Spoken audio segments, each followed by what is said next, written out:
Yo guys, how cool is that? I played in the top 32 of Runeterra and won a cash prize. Sorry, no one's asked. Yeah, yeah, you're right. I'm sorry about that. But anyway, here I am back with Faeria, and I wanted to give you a quick presentation of a deck. Like if you're just starting off with Faeria, Red Combat, a deck which we're gonna look at today, is certainly one you just have to know. And yeah, I'll give you a quick presentation what the deck tries to achieve, and then we're gonna jump into a couple of games. So first of all, we have all these creatures that do something in combat. Captain, Herald of War, and so on. And basically, these creatures are really mana efficient. Like usually you try to get a brigand down, hopefully you get one combat trigger out of it, and it basically the combat aspect of it pays for itself most of the time. So you have brigand and boss, and boss with its beefy stat line, usually it's possible to even get two triggers out of it. And with this, you gain a lot of tempo and value out of these creatures, and at some point you're just trying to outvalue your opponent. And it's really a mid-range type of deck where you go down one side, play these combat creatures, and yeah, try to outgrind your opponent. This type of style, and it's kind of one aspect of it. Then we have a second one of with a bit of control-y aspect of things. Like we have a lot of creatures which rely on like getting these good trades in, and then we have a bit of support for that, like a bit of removal, just to make sure we gain control of that one side that we're trying to push through with a Flame Burst and Cypher's Wrath. Also, Garadan, it's kind of situational, mostly against like swarm-based decks. Garadan is a keep, or Groundshaker, always really good. Like this removal-based style, in combination with the combat creatures, really fun deck to play. And yeah, third aspect is like we have a couple of alternate win conditions. Green has always been like the bane of red. It's really impossible to play, and there's one way how you can win against green, is by growing your Cypher to oblivion, and then green won't be able to deal with Cypher. So Cypher great against green. Baldurion, whenever you have board control and you slam Baldurion, it just requires an answer, and it's not always so easy because with the protection. And yeah, Ogre Adventurer, really tanky, good against swarmy type deck. So this is kind of the cards that we're playing, and yeah, I think let's just jump into some games and let's see how we perform.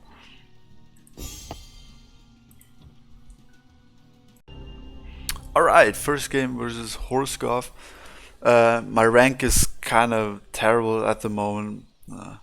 Have been not playing for a while, so hopefully we still get a couple of good games.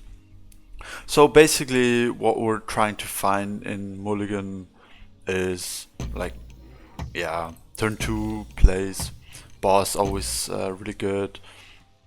Groundshaker great in turn 3. Brigand kind of situational, depends. And since we go first, like we don't want to play Brigand and it just dies to removal. Since we see he plays green, so Brigand is a lot more safe to play. But still, I want to just go Herald to maybe get one trigger off to buff our boss or our Brigand, which are really our our Faeria engines. Okay, he plays green, which as mentioned, it's a pretty terrible matchup. So what I usually like to do, get my creature down on turn 2 and then go double neutral, which really speeds up our game plan. And yeah, we don't play anything now because we want to get them closer to face and put pressure.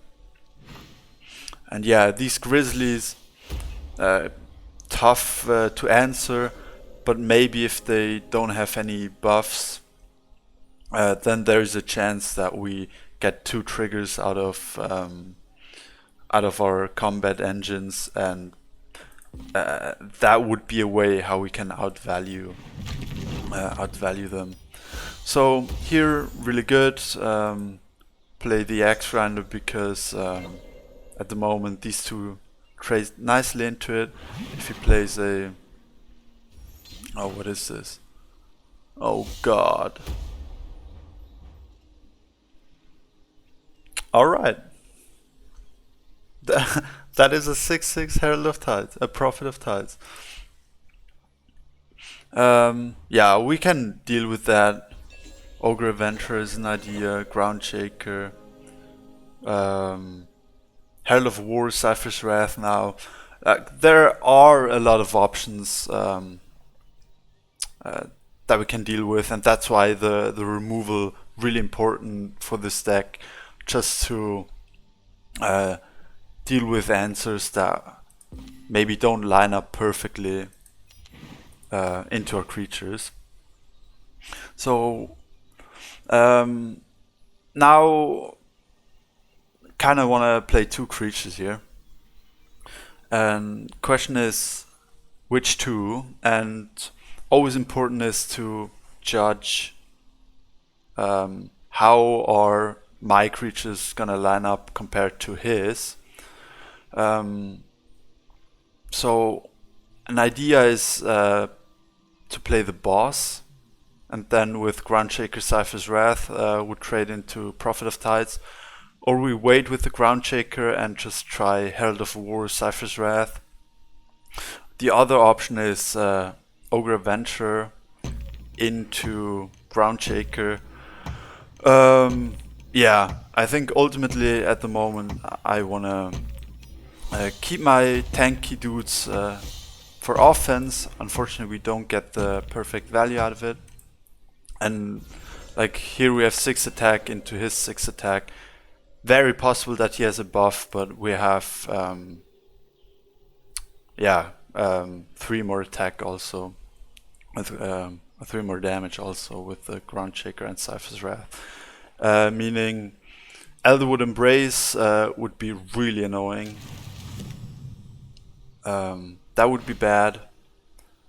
This is perfectly fine. Or he even decides to go face, potentially giving us like one of these value trades. This is very risky. Like a Grimgar, no, what's his name?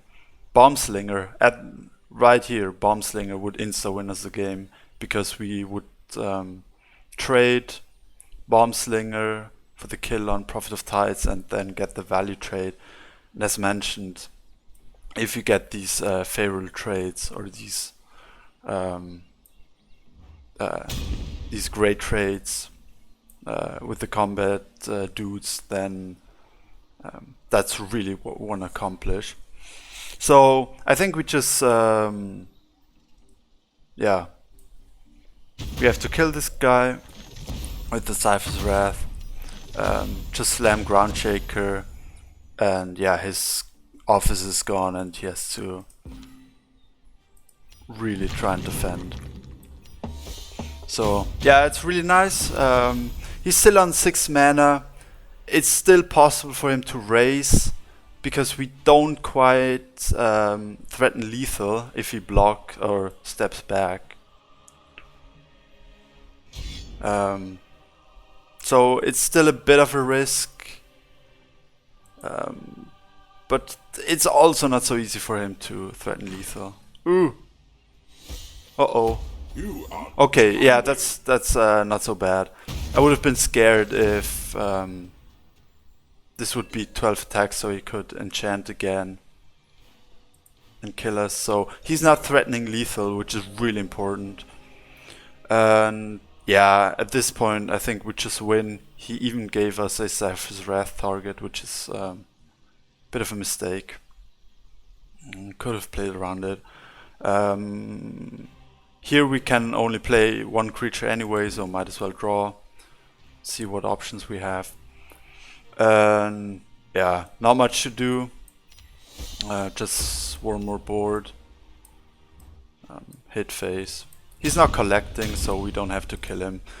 And now he has to find lethal somehow, enchant into...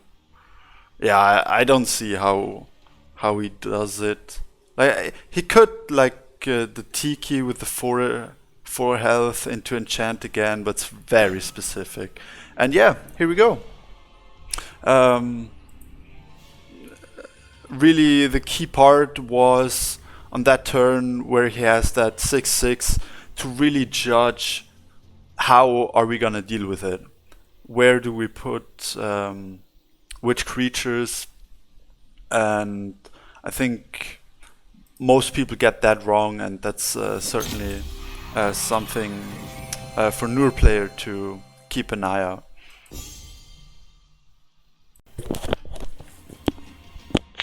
Alright, next game versus Sarah Miller. I had a second game versus Horsgorf, and it went pretty similar, so I didn't feel like... yeah. I want to show a couple of different games and different decks. So yeah, Sarah Miller, let's see. What do they bring to the table? Oh, green again. Yeah, I see. It doesn't look to be the perfect day to play red at the moment. Because yeah, I mean, last game we had to deal with a couple of tanky threats, but yeah, we just outvalued them.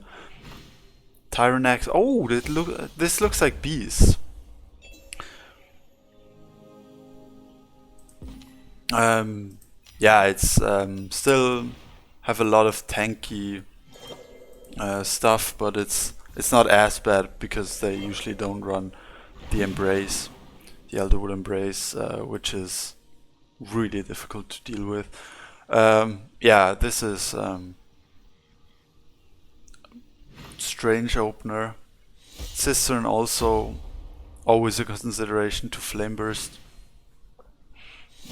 Alright, yeah, with the Sturgel looks to be another enchant deck. Yeah. The Cistern is just a big tempo loss. We can consider to Flame Bursting that.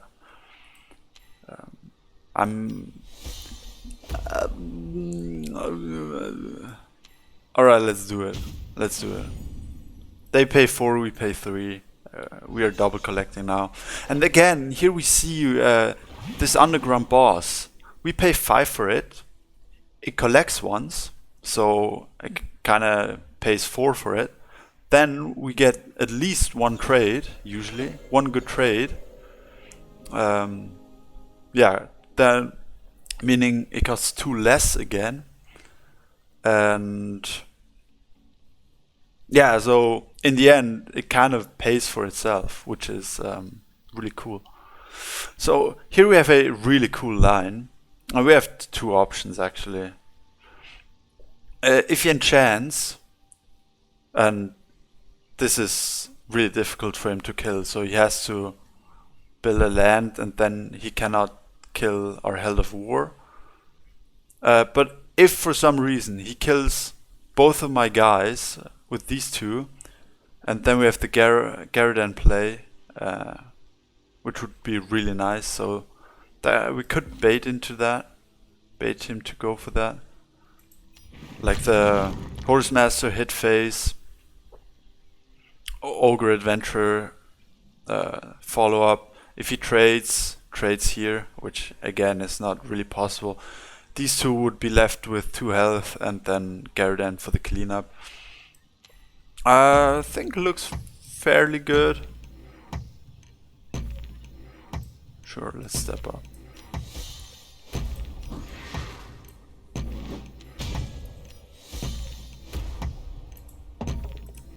And the face hit is awesome. That means we get at least another hit in. And again, as the last guy, they're trying to race us here, which is it's very difficult to race in a situation like that. Like these engines here, they're so good at racing because we get like infinite Faeria. Ah no, I think we just double neutral.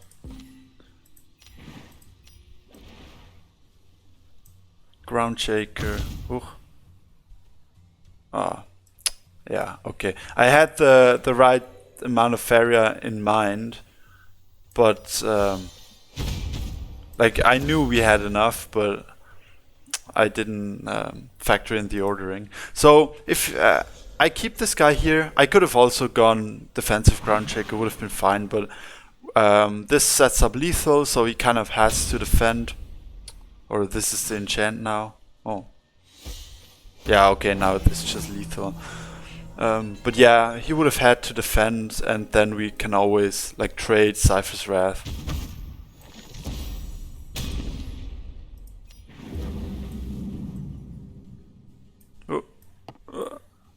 Alright, yeah. Again, like really difficult for them to race us because this underground boss gave us so much Faeria. Like 3 face hits, you cannot raise that because we can play like infinite creatures. And turned out they didn't have the enchant. And yeah, game plan similar as always. Like try to optimize the trades, factor in the removals, the removal that you have in hand. Try to take these trades and yeah, outvalue your opponent in terms of Faeria. Okay, I just realized I didn't have my mic plugged in.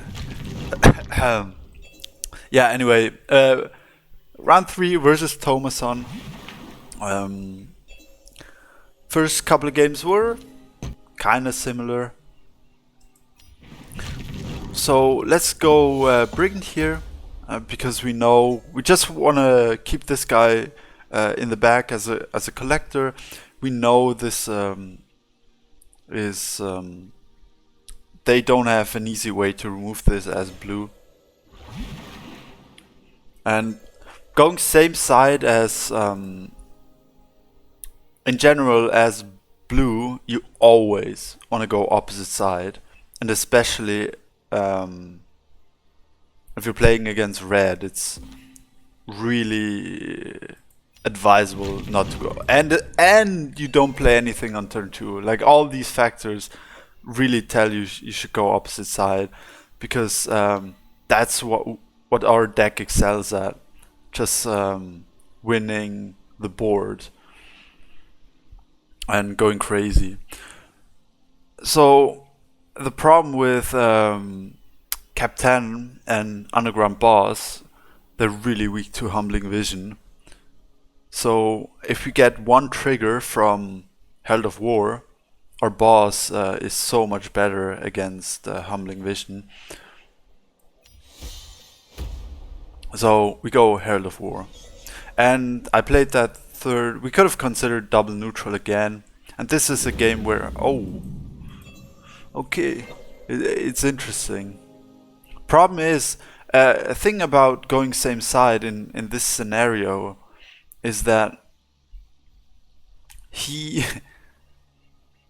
he can now no longer safely play creatures on these two tiles, and that's a problem.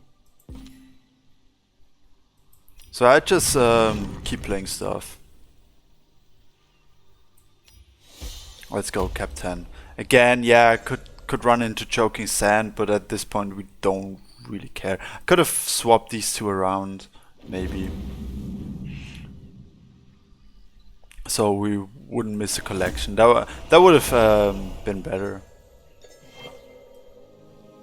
He's still not playing. Can draw now. Ooh, that's really good. Unfortunately, we already drew, so that's not an option. We have to be a bit careful. I played a lot of creatures now. That choking sand, I mean, ultimately it was 4 for 4, and we collected, or we didn't. Like we collected once, he didn't collect at all. But yeah. So that's very good. Unfortunately, we don't have the removal. Like Ground Shaker is insane now. But all these plays, they aren't losing for us. We are collecting, he has to work for his collection, and that's the important thing. I really want to get the Axe Grinder spot, and yeah, we just take the trade. Yeah, this Brigand paid for itself. And yeah, I'm waiting with the boss to get at least one, or like one trigger, or an odd amount of triggers. Yeah, we don't want to get too many. Oh. So we kind of told him we don't have the Ground Shaker. Would you like some So tea? this play, like Aurora is insane against Ground Shaker. Like they counter each other. Whoever goes down first is countered. Like if Ground Shaker again and we can draw for it, awesome. If not, oh, here we go. Let's go. I want to keep all my cards on lakes. Just because maybe he runs Mystic Beast. That's a great combat card. And yeah, now we block this, and most of his cards are, or playable creatures, they are mountains. Not mountains, lakes. And we don't care about this guy because, I mean, it's not collecting, so we can hit phase. Since we had that one proc, we finally can play our boss. And yeah, again, can draw. I could have drawn first, but this play was really obvious. And again, like he went same side, he bricked like for 5 turns. I mean, it's not easy. But yeah, that's again kind of what we want to do as soon we get as soon as we get the train running. Yeah, things just get out of hand. So pop the shields.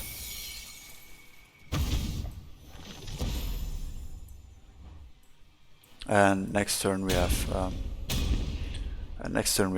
lethal. Can't even consider playing. It doesn't matter anymore. This game is over. But yeah, he was bricked, and then he went same side. And against red, it's really difficult to contest, especially.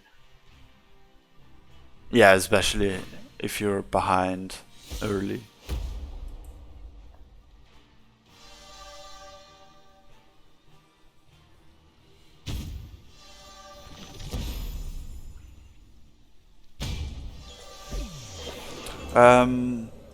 One thing to point out was maybe a bit, yeah, the cap 10 line was a bit weird. Kind of played into that. At least I should have switched. Would have switched my brigand and my cap 10. to still threaten the collection, but yeah, otherwise, pretty straightforward one. Right, on to the next. Okay, it turns out I'm an idiot and my my microphone wasn't plugged in again, and this time I didn't realize it. So for the rest of the game, for the rest of this video, I have to voice over my games. Yeah, first we play against Fallacy. Have never played him. We keep the underground boss, just again, turn 2 play. We play second, and yeah, I'm really looking forward to this because this looks like flyers, and that's really a matchup I want to showcase because it can really go either way. And the early turns really decide how this game is gonna go. And playing the boss here, yeah, we don't really have a different play. I don't like it because Nightmare is still fine. Choking Sand is pretty terrible. And yeah, unfortunately he does have the Choking Sand. So this game we're gonna play from behind. And here we have basically 2 options. We just clear his creature with Flameburst, Cypher's Wrath, or we play the Brigand. So yeah, I decide to clear the Axe Grinder and play the Brigand. Really important here, I don't put it in between collection because first of all we want to stop him from double collecting, and we don't want to allow the aggressive land if possible. But he has all the removal, and this is now very bad. So hopefully, yeah, we don't have anything. Always bad if you full clear the board. You usually want to play a creature of your own to start to get ahead and force answers. Unfortunately, that's not the case. So now it's really important that he doesn't get anything, doesn't get to play anything, which he cannot. So we get the first creature down. And here really important that he doesn't have the Nightmare, because 6 health creatures against like the flyer types, flyers is really good because they usually have only 5 attack. And problem is, if this is Nightmare, which it ends up being, means we don't get a creature down. We're lucky that we draw a creature that we can play, and really important that we play the Axe Grinder at the opponent's well, just to make sure we have 5 attacks, so it survives Bloatfly. And yeah, it deals with champion and so on. And yeah, it turns out he knows, okay, he's kind of lost the board. And yeah, a way for him to win now is to just raise. And it turns out he plays Kalim's Prayer, which is interesting to say the least. And here I realize, oh, it's not flyers after all, it's events with the Colossus. And Colossus is one thing that we cannot deal with. We really struggle with it because, again, like a lot of health, and we at most have like 5 attack, not really more. So we always need like 1 creature or 2 creatures and an event, a removal and a creature, or just 2 creatures. So not ideal. And here I'm debating between 2 plays.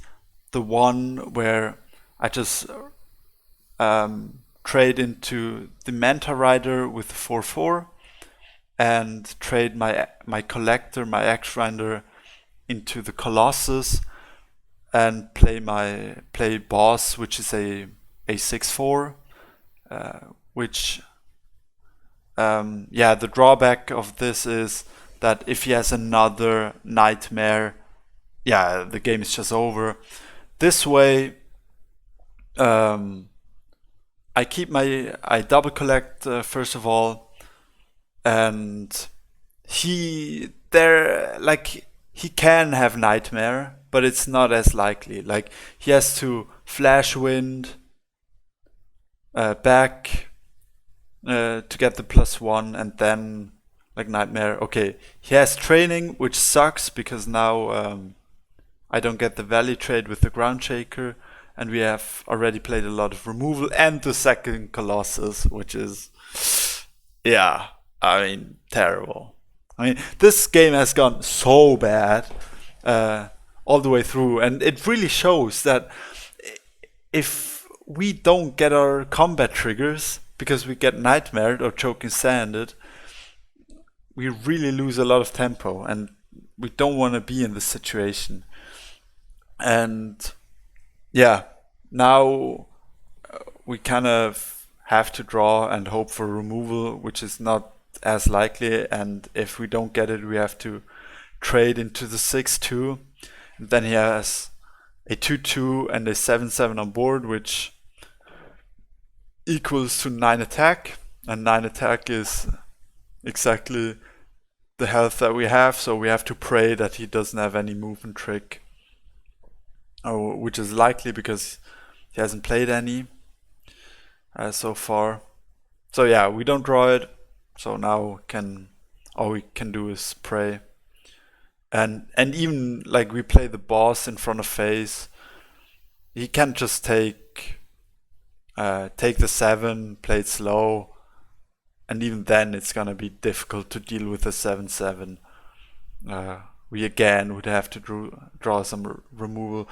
So this game, yeah, I mean, pretty much everything has gone wrong, but really good to showcase how you lose, what should not happen. And yeah, looking back, probably should not have played into choking sand. But I really wanted to play a creature. That's because we wanna always have a creature down first, really, so we can dictate trades.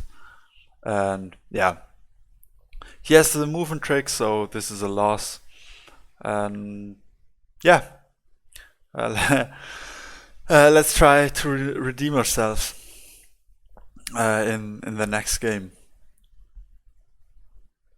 So and luckily we reached rank 10 the game before, so we don't lose any stars. Unfortunately, the win streak is gone.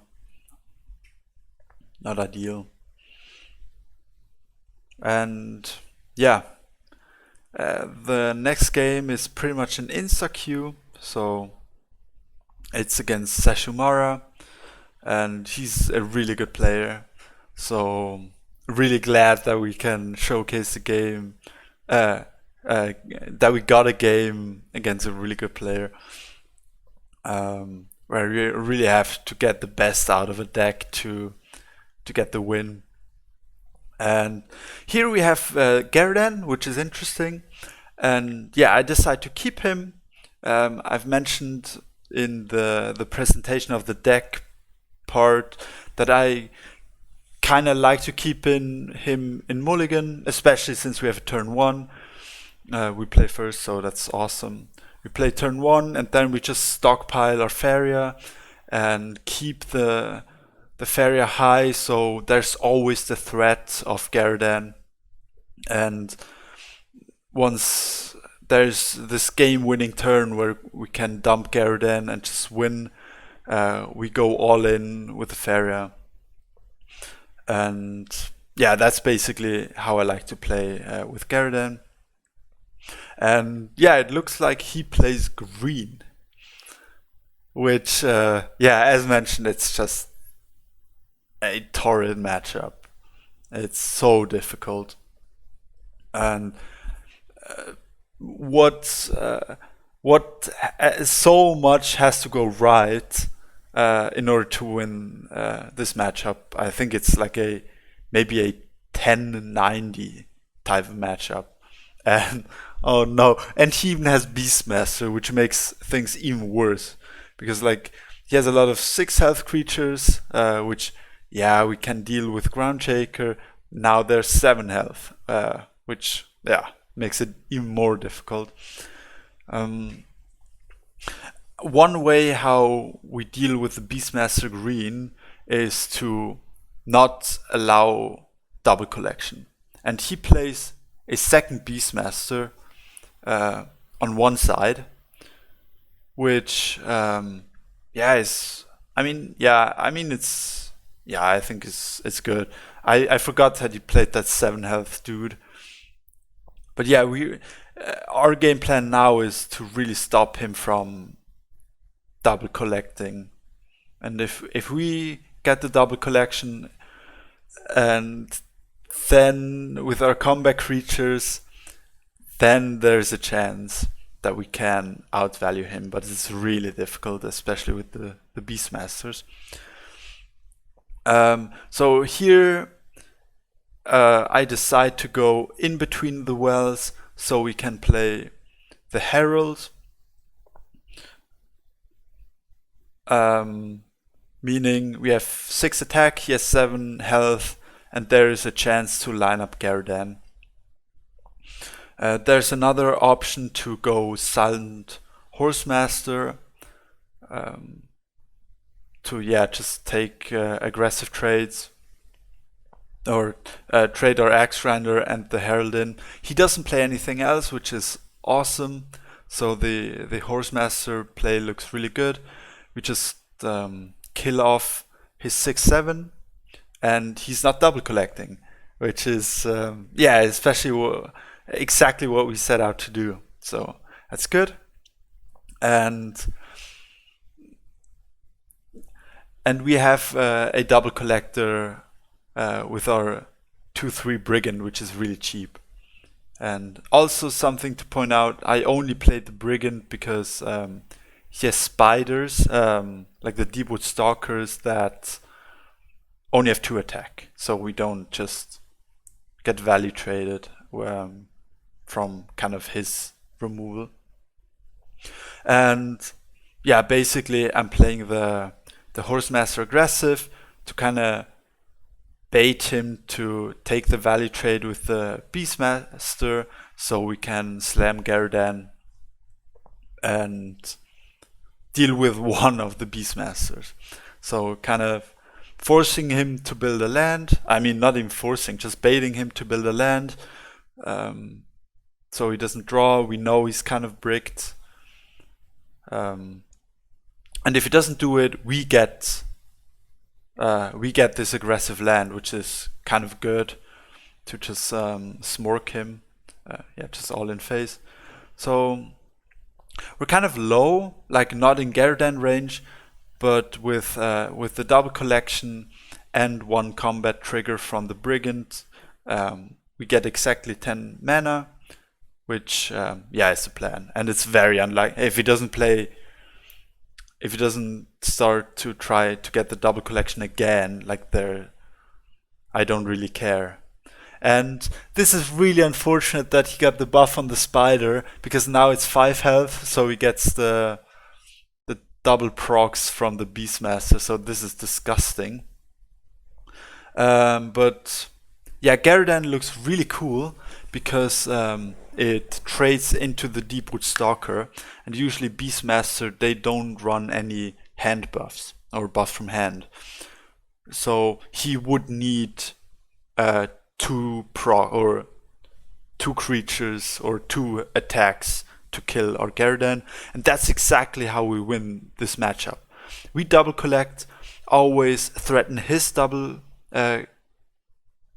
we double collect, we always threaten his double collection, and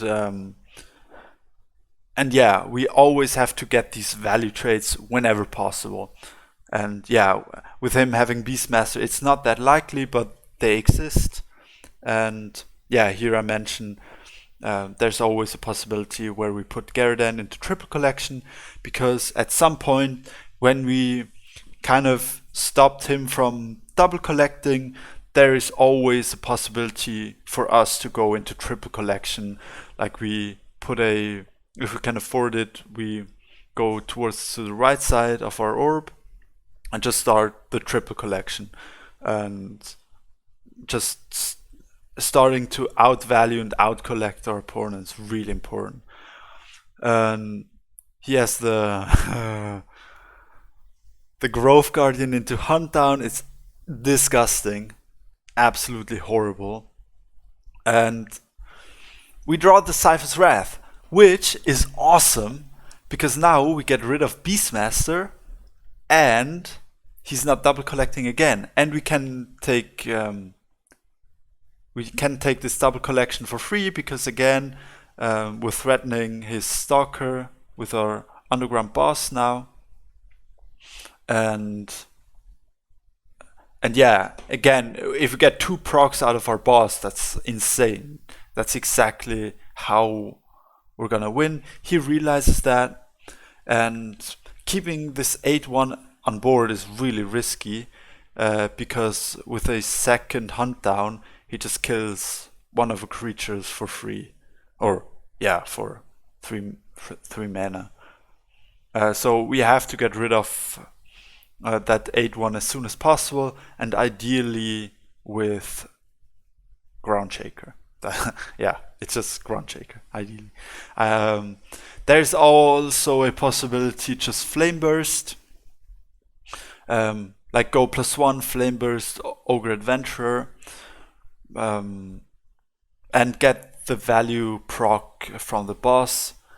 But I really want to save my Flame Burst for like, yeah, we get the value proc, but then what? How do we deal with the with that Therian Golem? So I kind of want to save that Flame Burst for for damage that we really needed. Like I don't want to waste any additional damage, or yeah. So that's why I decide, hey, he's not double collecting. And that's why we're just retreating, because we are double collecting, and that's again the important part. We have to stop him from double collecting, and that's exactly what we've been doing for the past couple of turns. He's slyly trying to move his spider into double collection now. He doesn't play anything again because he doesn't have anything, so it's interesting. That he plays +1 but doesn't play anything, so interesting. He knows that he needs 2 collections, and yeah, if he keeps on drawing, he just cannot afford it, he cannot play. And again, we didn't draw the Ground Shaker. It's becoming more likely by the second. So here we have to take the trade with the 4/4, unfortunately. Again, I don't want to waste the Flame Burst. I mean, I guess we could have, but yeah, like this, we're lacking space. We were lacking space a bit, and I don't want to. I want to have Flame Burst. It's way more active. Like if I had my 4/4 back at the well, it's not doing anything. So it's basically just 4 attack that's not doing, or a creature that's basically dead. Yeah, that's why I decided to keep the Flame Burst, to be a bit more active. And yeah, again, lining up the trades that it's perfect for trading. Like the 3 from Brigand, the 4 from Boss, trades perfectly, and the Flame Burst from hand trades perfectly into his Therian Golem, and we get a lot of Faeria from it, from the triggers. And here, oh, that's perfect. Unfortunately, we got Hunt Downed. That sucked because Cypher is a way to win the game. If he like kills a Therian Golem, the game is won most of the times. And here is perfect that we get the 2 triggers from the underground boss. That is what I've been wanting, and I got it. And again, now it's really important that we don't allow a value trade as long as we don't have the ground shaker. So we're protecting the boss and again forcing an answer from him because he has to do something because he only has, he's a 4-5 and we're a 5-5. And here at this point, it's like the fourth or fifth turn where he has not been double collecting. So I'm starting to feel really good about this game. And it really shows like you can pull ahead, but that doesn't mean anything. Green has, like these feed the forest, and it's possible that he slams 3 creatures down now. And all of our work that we've put in so far, we just have to go again. And I kind of point out here now I want to go over to the right side because we're already in really controlling the his side of the well. We have double collection secured. He gets a nice value trade with the spider again. These spiders have been killing me. And that's what I've been saying. Like, you have a good turn. He had to pay 5 for one of his guys, which sucks for him, but still, again, 3 creatures and they line up nicely. We get the perfect draw. It was bound to happen. And here we have to just play ground shaker. There's a chance to just full clear, just ran our 2 guys into the boars, but again, in the spirit of forcing answers out of him, making it difficult for him, now he even has to choose: do I collect or do I hit into that scary ground shaker that threatens a face hit? And that triple collection is now no longer to the right of our orb or defensively, it's going to be aggressively. Now we're even contesting a collection from him at all. So that's really good. And slowly but surely, if he doesn't do anything, triple collection. That's our new goal. And now I see Haze on 0 mana, and that's a crucial thought. So we can draw because I have enough. And here you can say, hey, finally he's on 0 Faeria, meaning we can go for the winning all-in play. And that means wasting 2 removals on a creature that we could have value traded and just full clearing him, threatening triple collection because he's on 0 Faeria. And that's, if he were on 1, I would not have done it. I would have played differently. And again, he has a spider with a value trade, and I really regret my decision now to have used all of my removal with the 3rd spider. It was double buffed from the 2 Verdran or whatever these guys were called, I don't know. And here, I think I misplay here, because I kind of go for the all-in play, and I play it immediately. I realized I should have put it into double collection, because we have the Horse Master, we threaten every square of his, and again, if he plays +1 Therian Golem, not Verdran Forest, then we don't collect at all. And if we don't collect at all, that's a way how we lose. And this is a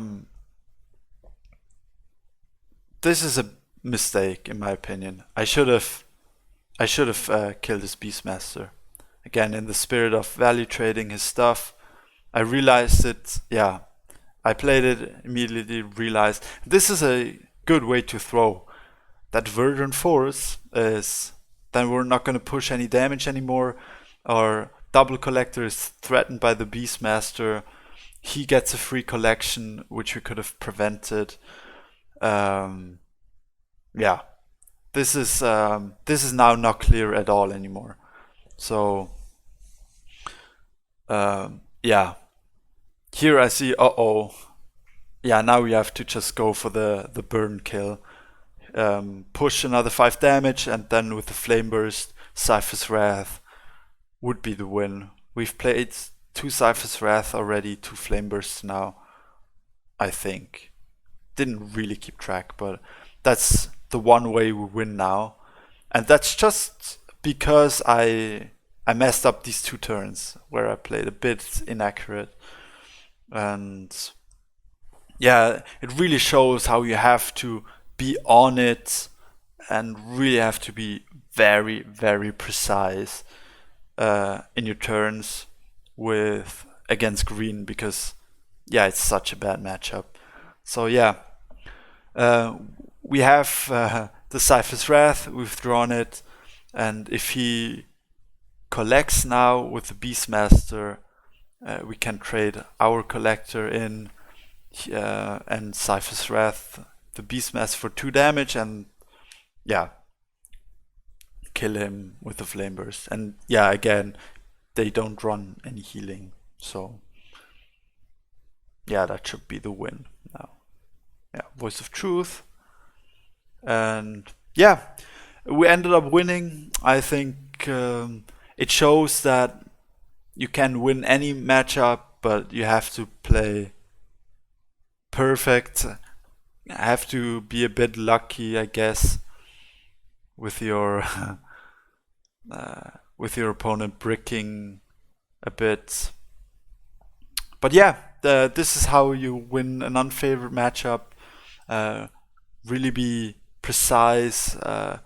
Stop him from double collecting. Double collect yourself, and yeah, that's the rec combat. Definitely put it into your arsenal if you're starting out. Super fun deck.